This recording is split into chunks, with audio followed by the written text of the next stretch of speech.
volvamos al presente, que ya está con nosotros el ingeniero José Blandón Castillo y sus comentarios nacionales. Don José, bueno, empezamos por el COVID. Yo creo que es lo más sensato. Ok. De COVID, le puedo informar, Fernando, si por ahí está la gráfica.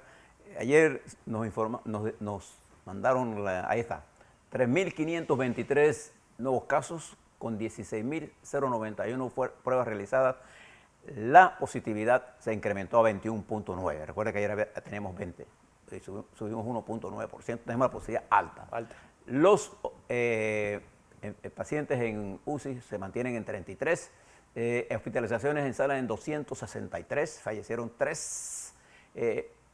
Y lo que quieren decir es todos estos indicadores es que nos mantenemos en una estabilidad alta con una oscilación, algunos indicadores a la baja, otros se mantienen en el margen de error, lo que significa que dentro de las probabilidades del Omicron deberíamos observar en los próximos días una caída de esa positividad.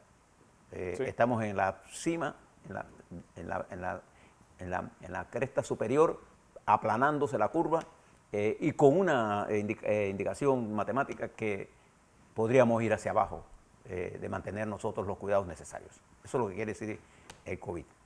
De otra forma, Fernando, le decía que ayer tuve la oportunidad de hablar con el ministro de Economía y Finanzas y él nos dio esto, que es un informe económico preparado por el MEF, por el ministro Héctor Alexander y su equipo de trabajo.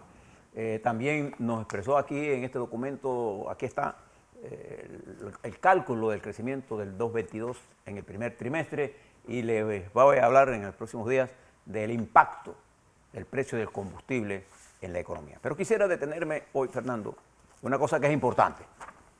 Lo importante de hoy es cuánto está creciendo la economía en el primer trimestre del 22. Las cifras, de acuerdo al índice de comportamiento mensual, es de 12,8% el crecimiento del primer trimestre. Lo que aparece hoy en el periódico Metro Libre de un país que crece al 6,3% es anual. Yo estoy hablando del primer trimestre de este año, el real. En ese crecimiento real, el MEF tiene dos estimaciones. Una que es una cosa que nosotros utilizamos mucho, que es la regresión. Ellos usan la regresión mensual del DAES y utilizan el método de impacto. Y eso le da dos opciones. Un crecimiento de 2,6 o de 12,3. Muy parecido al IME, que es 12,8. 12,8. Cualquiera que lo tome es una cifra superior al 12% en el primer trimestre. Indica, y uno se tiene que preguntar, bueno, ¿y dónde está ese crecimiento?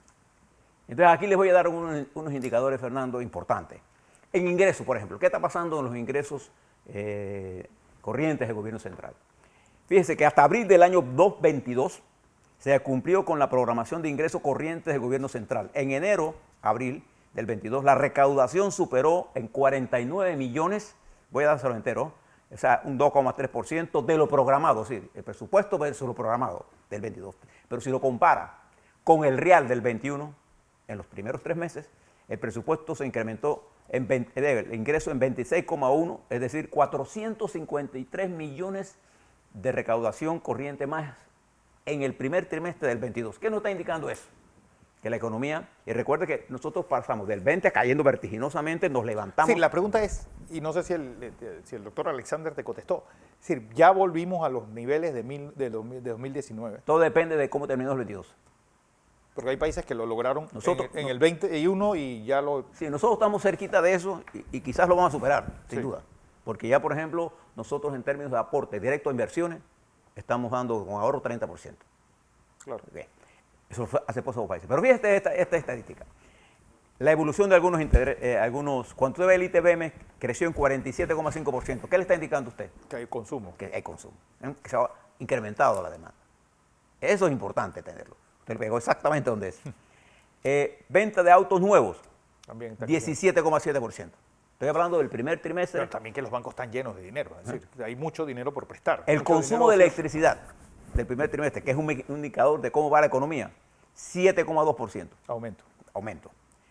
El pasajero transporte por metro, 52,7%. Quiere decir Que la gasolina del bolsillo le está afectando y Está tiene que afectando llevar el metro ahora. No, pero estoy hablando del primer trimestre, donde el efecto de la gasolina se va a ver en El mayo. segundo. Y fíjese usted, los permisos de construcción hasta marzo del 22, 36,1%. Pues ahora vamos a ver los sectores donde esto está impactando. Si generan o no empleo, eso es lo importante. Producción de concreto premezclado, ahí usted se da cuenta, se incrementó en 14,5%. Producción de cemento gris, 11,2%. Producción de bebidas alcohólicas, 12%. Producción de bebidas gaseosas, 7%. Producción de azúcar, 12,8%. ¿Qué queda indicando esto? Que los crecimientos se están dando en algunos sectores que están generando empleo. Y tenemos que mantener esa situación. Además, las exportaciones. Nosotros tenemos exportaciones en bienes hasta marzo creciendo al 10%. Muy buena cifra. Exportaciones no mineras al 17%. Exportaciones mineras de cobre. Recuerde que el cobre comenzó a actualizarse en el 22, aún. El 21. El 21. Y en el 22 creció a 8%. Y todavía no tenemos el contrato. Exportaciones de la zona libre, 22,7%. Sí. Incremento en el primer trimestre. Entrada de turistas se incrementó en 43%. Turismo, construcción, creciendo, generan empleo. ¿Suficiente? No, estamos en ese proceso. Cuando usted hace un estimado, Fernando, usted se da cuenta, algunos factores negativos en el mundo hay. Uno, el incremento del petróleo. Sí, la inflación va a ser. La inflación es un problema importante. Ahora, usted puede estimar esto. Panamá se encuentra entre los países de mayor crecimiento, no solamente de la región, del mundo. Sin embargo, los factores del petróleo van a tener una incidencia importante y la están teniendo. Es por ello que nosotros debemos de generar la mayor estabilidad macroeconómica posible y política posible. Entonces, los indicadores nos están diciendo a nosotros que en el primer trimestre, y lo que usted ve de abril y mayo, nosotros estaríamos creciendo a una tasa importante, alta, neta. A partir de mayo, junio, usted va a ver el efecto directo del combustible. Le voy a dar una fórmula que me dio el MES estima que el crecimiento del país en el 22, con la inflación, con los problemas de petróleo, podía llegar el PIB crecería neto 5%. Sí, restarle la inflación y... Usted puede hacer el siguiente ejercicio matemático. Pongo un crecimiento del 5%, es igual. Yo tengo 3 meses ya. 3 meses representan el 25% del año. Una cuarta parte del año. ¿Sí? 25%. Entonces yo multiplico 12,3 por 0.25 más X por 0.75. X es la variable que voy a determinar. ¿Y cuál es el crecimiento mínimo que yo necesito para llegar al 5% es 2,77%. Resuelva la ecuación. Es muy fácil de llegar. Entonces saco la X y ese me da el crecimiento que yo necesito para mantener un crecimiento de 5%. Si lo pongo de 6, te pone 6 es igual, 6% es igual a 12,3% por 0.25 más 9 por X. Y después X y te das cuenta que este es 2.8, 2.9, que necesitaremos crecer en el resto del año. Por eso es que los organismos internacionales están proponiendo que Panamá crezca al 6,3%. Si va a haber una disminución de aquel crecimiento del 12 del que tuvimos en una V perfecta. Aquella caída. ¿Qué tenemos que mirar en esto? Tenemos que tener disciplina fiscal, tenemos que tener estabilidad política. Ahí es donde está el problema. Mañana le voy a hablar sobre otros temas, no lo quiero abrumar sobre estos temas, pero usted tenía un Sí, tema yo quiero hablarle sobre este comunicado hecho por la empresa PPC, Hutchinson, sobre pues, su disputa con el Panama Reefer Solution y lo que ha sido el movimiento de estibación dentro de los puertos, que es una, según el contrato, pues tiene que ser de acuerdo a la gente de PPC. Y yo creo que lo importante de esto es que nosotros no podemos tratar de matar a la gallina de los huevos de oro, ni tratar de afectar, pues con estas incertidumbres, uno de los sectores más importantes del crecimiento económico nacional. Nuestro sistema logístico, como nosotros les hemos dicho durante tanto tiempo, pues ha sido lo único que nos salvó durante la pandemia, de que nosotros no quedáramos desabastecidos en nuestro país.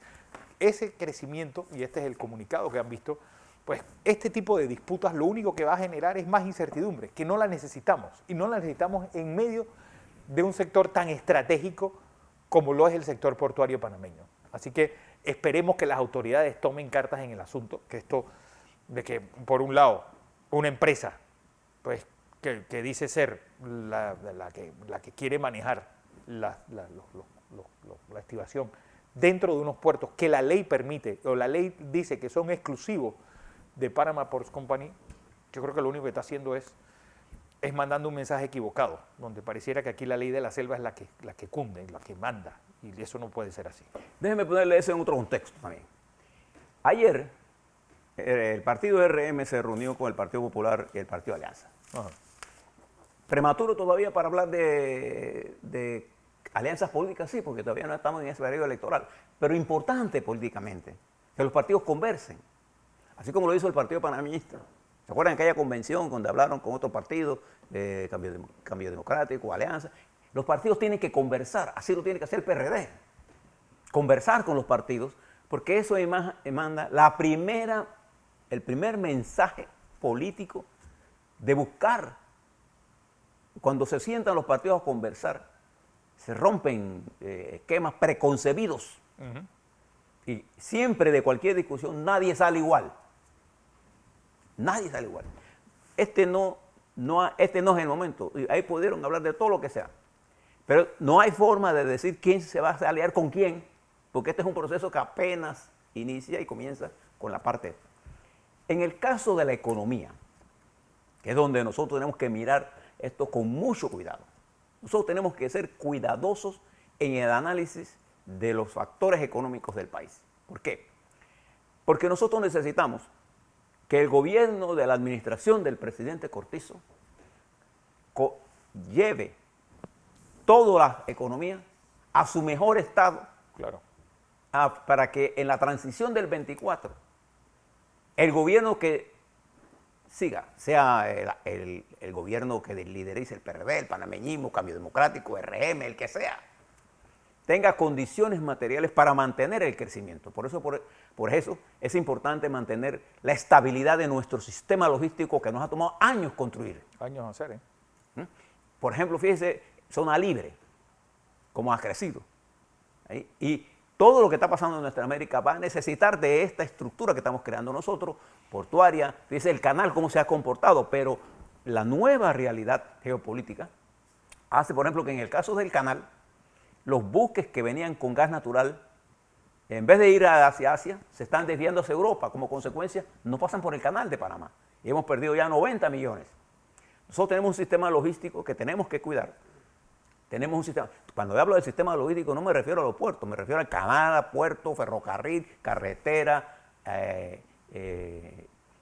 el aéreo, las comunicaciones internacionales, todo lo que conforma nuestro sistema bancario, todo. Ese es el sistema que nosotros tenemos que cuidar. Porque ahora viene la necesidad de ampliar otros sectores. Por ejemplo, nosotros tenemos que resolver problemas de agua, problemas de basura, que requieren fuertes inversiones, terminar el cuarto puente del Canal de Panamá.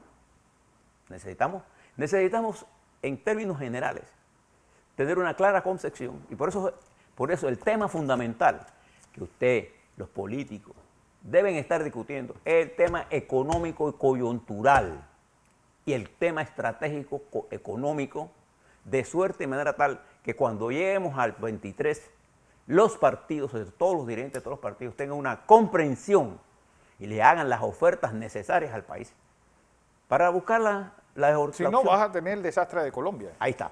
Si usted quiere saber esto que yo le estoy diciendo, usted quiere ver lo contrario de esto, póngale atención a las propuestas de estos dos candidatos a presidente en Colombia y usted uno propuso que no se pasara exámenes para ir a la universidad. No, y que... Otro propuso que hay que estatizar.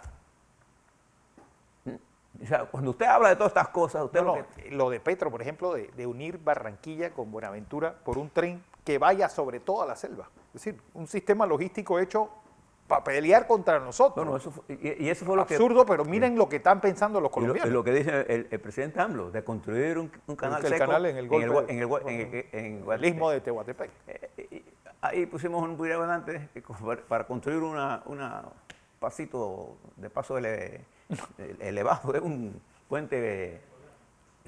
un puente colgante. Se cayó. Se cayó. Quiere decir que los estribos están más mal puestos.